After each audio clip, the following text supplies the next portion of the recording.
Now, great precincts need great champions. I think it's a truism.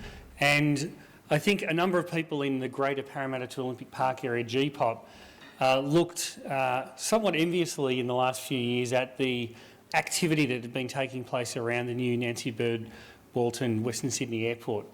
I mean, government was doing the right thing. They committed to building the airport to expand air capacity and create jobs in Western Sydney. They committed to upgrading the road infrastructure. They committed to a new rail line, a north-south rail line. They committed to an authority, a structure, and a bunch of MOUs with really big international companies that may have an interest in that. And the vision within the government is just absolutely consistent on the Aerotropolis. So I think people in Westmead in particular and Parramatta were sort of looking at this, constant stream of positive announcements around the Aerotropolis and thinking, this is really great for the West, but gee, we need that kind of focus as well.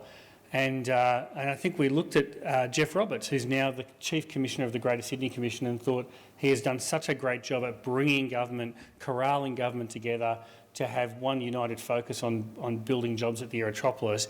Wouldn't it be great if Geoff could also be involved in Westmead in particular as one of the lighthouse precincts? So that's why we thought, and we know Geoff's got a really passionate interest in making Westmead work, cutting through, corralling government, doing whatever we need to do to actually unlock the investment and the opportunity so that kids in our region can aspire to have these great jobs. And that's why we wanted Geoff to be one of the two keynote speakers for today. So Geoff Roberts, please entertain us.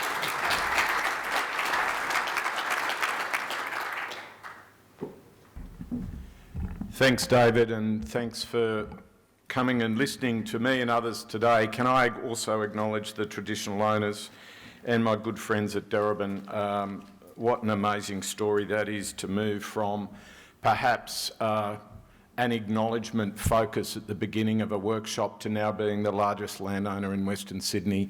I think we're only just starting, so keep going.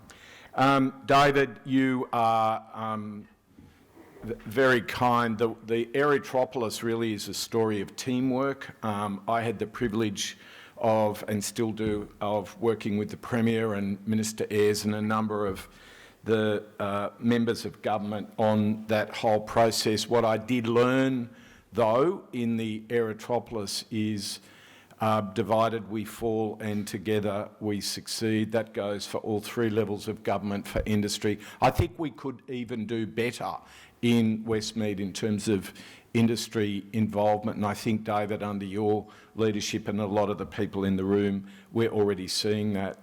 I also want to acknowledge a couple of people. We have Peter Poulet, our District Commissioner for the Central River City, sitting in the room. Can I acknowledge Peter? But also can I acknowledge my good friend and colleague Amy Brown. Amy has been given, Amy has earned the right to be the focus, the vortex of investment in a one-stop shop. More than 50% of my time for the next few years will be to support Amy in that role, and I would encourage every single person in the room to get behind Amy to help in delivering that outcome. So thank you, Amy, and thank you, Peter.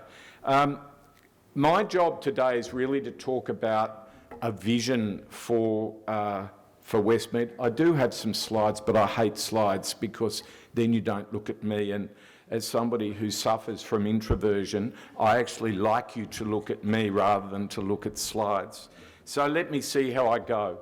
We can't really think about Westmead unless we contextualise that in metropolitan Sydney, frankly in New South Wales, frankly in Australia, and even maybe in Asia Pacific. Wouldn't it be good if we stopped being, particularly in Western Sydney and in the Central River City, wouldn't it be good if we actually stood tall and talked about our role as a magnet for medtech growth in the Asia-Pac region and perhaps even globally? Some of your classy researchers that are in the room today, there's no shortage of know-how in Westmead, The issue is the conversion of that to commercial outcomes and how we can organise the ducts so that we're not talking about railway lines, we're not talking about hospital upgrades, we're not talking about building schools, but we're actually on the horizontal plane talking about curating a place. And that's the job of the Greater Sydney Commission that the Premier has asked us to lead, both in Westmead and in Tech Central. So we are pivoting out of the Aerotropolis and the Western Parkland City in a delivery sense, and very much with our new CEO, Elizabeth Mildwater, that many of you will know, focused on exercising soft power. And if you go around the world to innovation districts, there are 4 or 5 conditions precedent. It doesn't matter whether they're med tech or whether they're cyber security places or defence. One of the key conditions precedent is that hard governance doesn't get you anywhere. It's all about the cooperative nation, and that's what we intend to bring. That's the logic that we intend to bring to Westmead. So let me stop talking about philosophy and talk about metropolitan Sydney. When the Greater Sydney Commission was created now nearly 5.5 years ago, the problem in Sydney was quite obvious. You had an eastern city economy and a western Sydney residential growth profile with a disconnect between the two. So the meta issue is that the average person, as we grew bigger, was further and further away from where they worked. Or they didn't have a job, or they were underemployed. And we had a stark choice. We frankly had a front door and a back door. So the whole logic of the metropolis of 3 cities was to rebalance Sydney as 3 interconnected cities, the Eastern Harbour, the Central River and the Western Parkland. I wish we hadn't used those geographical terms. Wouldn't it be lovely if we had a brand, a business brand, for each of those 3 cities that said something like, please don't automatically quote me on this, the Eastern Technology City, the Central Medical Technology City, and the Western Translational Advanced Manufacturing Agribusiness. I haven't quite got that down pat yet. Agribusiness, it takes me about 20 minutes to explain that, but we'll get there. Sydney has to grow up out of a pretty city, a place that's known internationally for letting off fireworks on New Year's Eve, to a smart city. And we think that the post-COVID world has brought forward the opportunity of doing that by about 10 years, and Westmead needs to be a critical part of that story. So from a metropolitan perspective, more people with better jobs closer to where people live is the Greater Sydney Commission's mantra. So Westmead is fabulous because it helps us achieve that. Just a fact, I'm not one for evidence. I find evidence gets in the road at times, but that's a joke. In the first city, we have a job containment of about 0.8. What that means is that for every person with a job in the first city, 80% of them live in the first city. In the third city, the Western Parkland City, it's 0.35. How disgraceful that we are putting people in car-based suburbs miles away from nowhere that have to, at a very large proportion, undertake long-term commutes in order to get to work. The Central River City is 0.6. Now, as David said, our job is to get the Central River City up to about 0.7 to 0.8.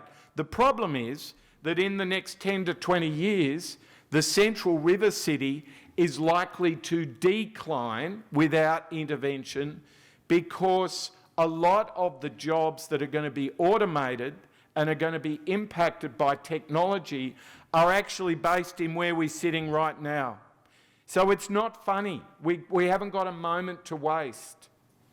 So we're talking about creating 50, 100,000 jobs, maybe 150 to 200,000 jobs in that 20 to 40 year period. To put that in context, Macquarie Park is 46,000 jobs. So we need 2 to 4 Macquarie Parks in the Central River City in the next 20 to 40 years. There isn't a moment to waste. So our urban structure, and what we've been talking to the Premier and the political class about, is really to use the economic recovery that is quite obvious. Amy and I, the green shoots of the economic recovery are quite obvious. There is a post-COVID dividend that Sydney and New South Wales, that's coming to us. It's a rainbow moment for us, but only if we get ourselves organised. So at the moment, outside our eastern CBD and Parramatta, most of our urban structure is based on retail. We have 26 strategic centres in Sydney. Many of those are in the central city and the western city. Places like Bankstown, Liverpool, Campbelltown, Penrith, the Hills. Please forgive me of the other 20 that I've missed out. The problem with retail centres is you only get the number of jobs related to the population level around them. Our job is to transform Sydney into a smart city where we can have a few places where we're going to get 10x the number of jobs related to population. And we can only do that if we link our know-how with our universities, with CSIRO, with our startup community, with our scale-up community, and with the big global brands. And we think that in the first city, that area is Tech Central. In the second city, that area is Westmead. And in the third city, that area is the Bradfield, Aerotropolis, but also the Penrith, Liverpool and Campbelltown distributed cluster that happens in the third city. Now, the conditions precedent for these big global lighthouse precincts are that you've got to move away from this logic of a car-based retail centre to an innovation mindset. Now, we think we can get there. The problem is that there are approximately 200 other cities in the world that all want to do exactly what we're doing. But they're not as geopolitically exquisitely located as us. And we think we've got the potential to be the magnet for smart jobs growth in the Asia Pac for the next decade. Hong Kong's Gonski. Shanghai is more or less Gonski, at least for a period. Our major competitor is not Melbourne or Brisbane. Our major competitor is now Singapore and Tokyo. And that's what we've got to be brave enough to think about. So whatever we do at Westmead has to line up with what the Singaporean government's doing around Changi at the moment. Have you had a look at that? It's freaky. It's bloody good. So, what do we need to do in Westmead? Just again, a little history lesson. Westmead has always been controversial.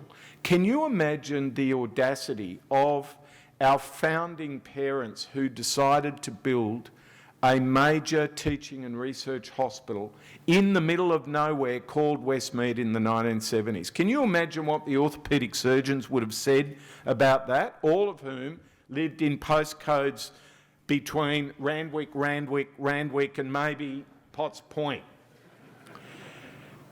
Indeed, last year I released a think piece which I'd encourage you to have a look at, which talks about the 10 moments that Sydney really grew up in the last 100 years. Obviously things like City Circle Rail, Harbour Bridge, those sorts of things are obvious. Westmead is one of those. But we started with a hospital. 20 years ago, we bolted, maybe it's a bit more, research onto that. Now we need to almost, Catherine, please forgive me, and Elizabeth and others in saying this, we almost need to de-hospitalise it. This is now one of our iconic places for jobs growth in the country that's punching up against Asia-Pac and global outcomes. The only way we're going to do that, and it's quite typical, and there's this person in the room that knows a lot more about this than me, so I won't continue on the medtech analogy, but Westmead is our most important medical precinct. It's not the only one. RPA is critically important. Macquarie Park's critically important. Liverpool is critically important. But Westmead, the problem is that we've had a kind of everybody wins a prize logic. We can't do that anymore. Westmead is where our cleverest research, where we need to spend our chips to get these agglomeration benefits. I sound like... No, I won't say what I sound like. So what we've got to do is get the place right. We've got to get the transport right. We've got to get industry attraction right. I can't read my writing, hold on. We've got to deal with the legacy issues. So the other thing that tends to happen in brownfields innovation districts the world over is to clear out the legacy issue costs billions of dollars. We've got a mental hospital in the middle, in a very inconvenient location at the moment. We've got heritage buildings that haven't been loved. We've got transport systems that are at present, if we're not careful, going to be siloed delivery, not system delivery. We have to deal with these legacy issues in order to get ready for the Sally Anns and the other wonderful people of the world to create scale-up and start-up opportunities. The other issue we've got to do, and the Lord Mayor kind of alluded to this, is the relationship between Parramatta and Westmead literally keeps me awake at night. From an urban planning perspective, it's a very awkward distance. It's close, but not close enough. It's too far, but close. Do you know what I mean? Like,